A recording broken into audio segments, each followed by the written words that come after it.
Good morning, everybody. My name is Gigi. I would like to share with you a Moroccan bread called batboot. We will need the following ingredients: 4 cups of flour.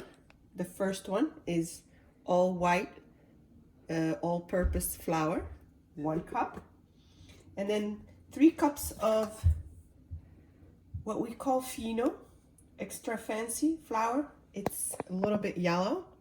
You can use it all white flour, but since I have the fino or the all fancy, extra fancy flour, I love it and I would like to use it for today. So 1, 2,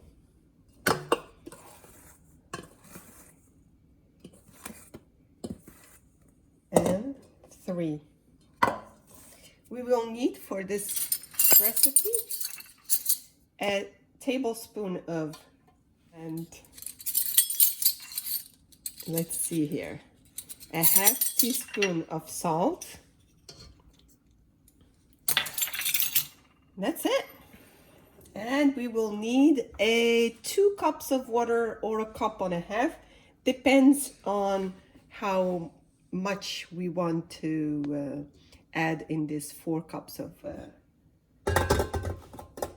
flour. So the first thing first is put it in our KitchenAid and add the first cup of water. We want to have the dough not too hard, not too soft, just the right consistency, because the batboot usually is soft dough. So we're going to add more water.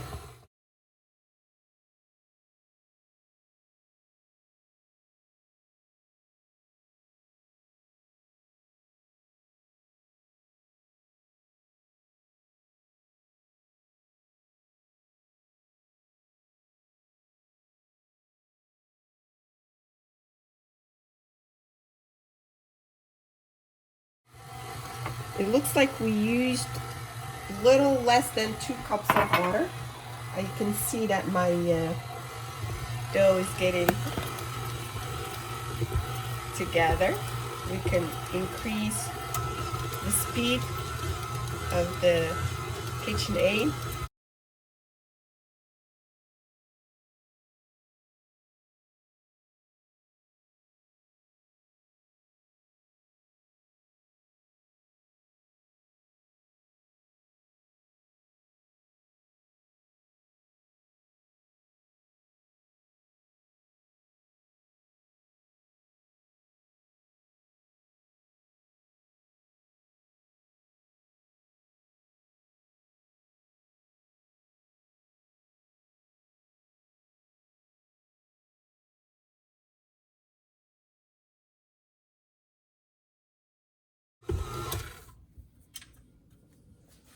So now that my dough is pretty much all together, I'm going to use a little bit of oil because it's sticky. I need to get it off the machine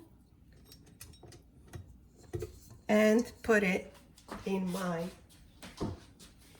little, we call this kasa in Morocco. Like you see here, my dough is sticky a little bit, but because I have olive oil in my hand, or any kind of oil,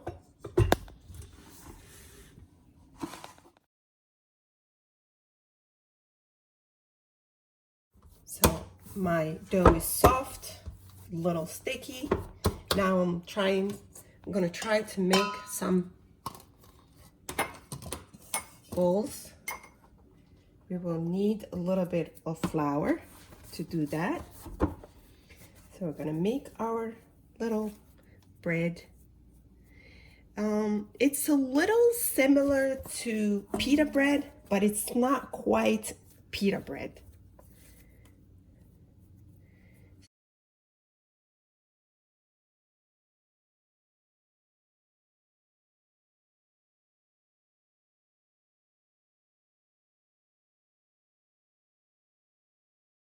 If you see that it's sticking, you can use more of the olive oil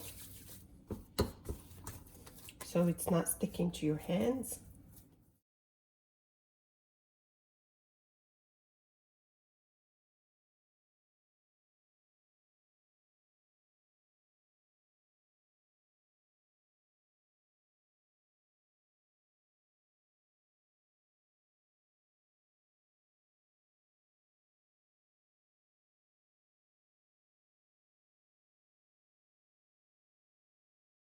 And the last one, we're gonna make it a little bigger.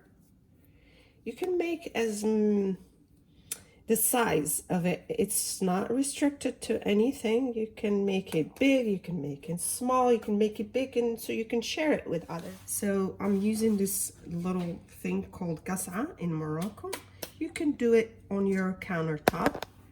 So we're gonna start pressing to make a little piece of bread. You want to use the tip of your fingers. So once it's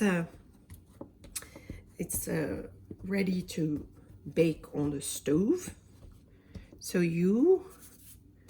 it will rise better than if you press with your palms. Not too thick, not too thin, but it's also up to you. You can do it very thin, you can do it thick. I personally like it in between. We use this little breads during Ramadan. It's the bread that is not too thick on the stomach. So we're gonna put it right here for us to get it to rise, and we continue with the others. And I'm gonna show you again one more time how we press this little breads, this little bowl, to make it like a little piece of bread. Try to make it as circular as possible. Usually it's a little messy. So I'll finish the rest and I'll come back to you.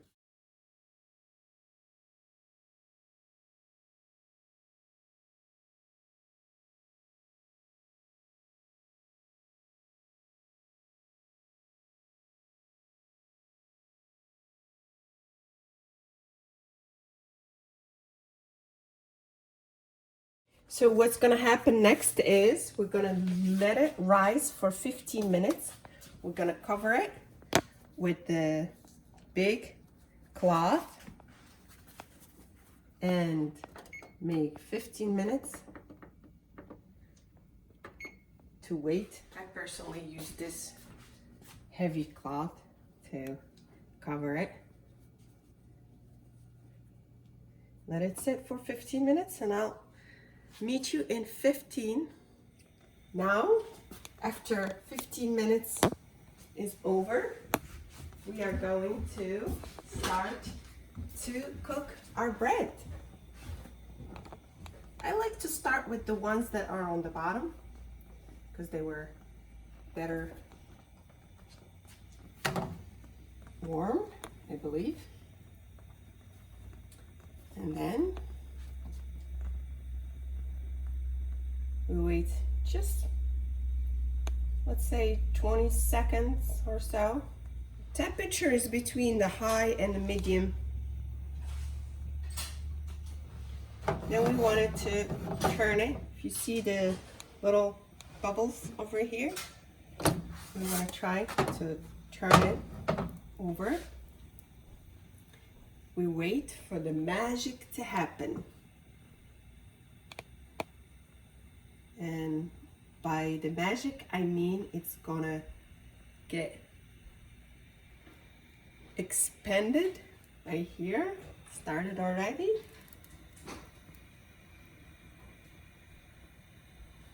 And we can go a little down on the temperature. We don't want it to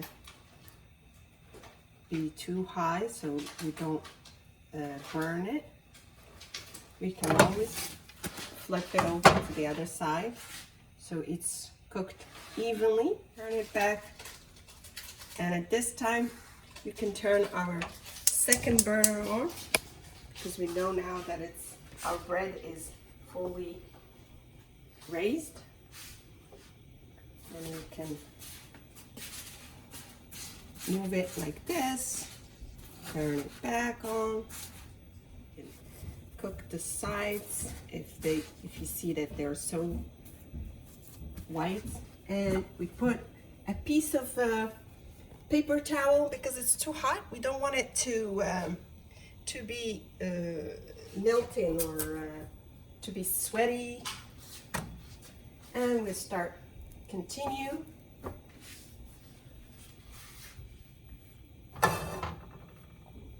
Making sure that our frying pan is hot enough for it.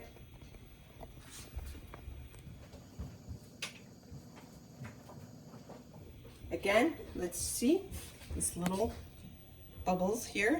It's ready for us to turn.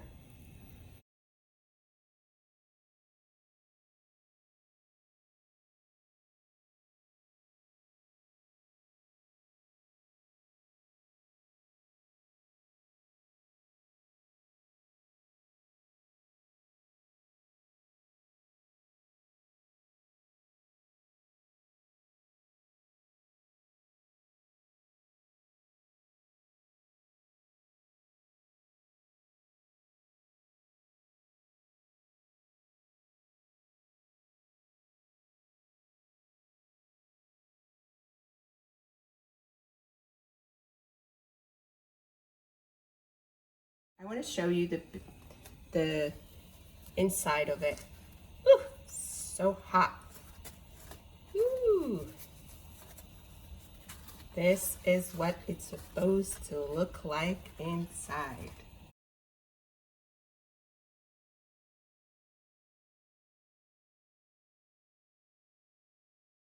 Tell you some ways you can eat your batboot, your bread. Oh, I have a picky eater son. He would not eat almost anything, but he would eat this bread. Why? Because it just tastes so good.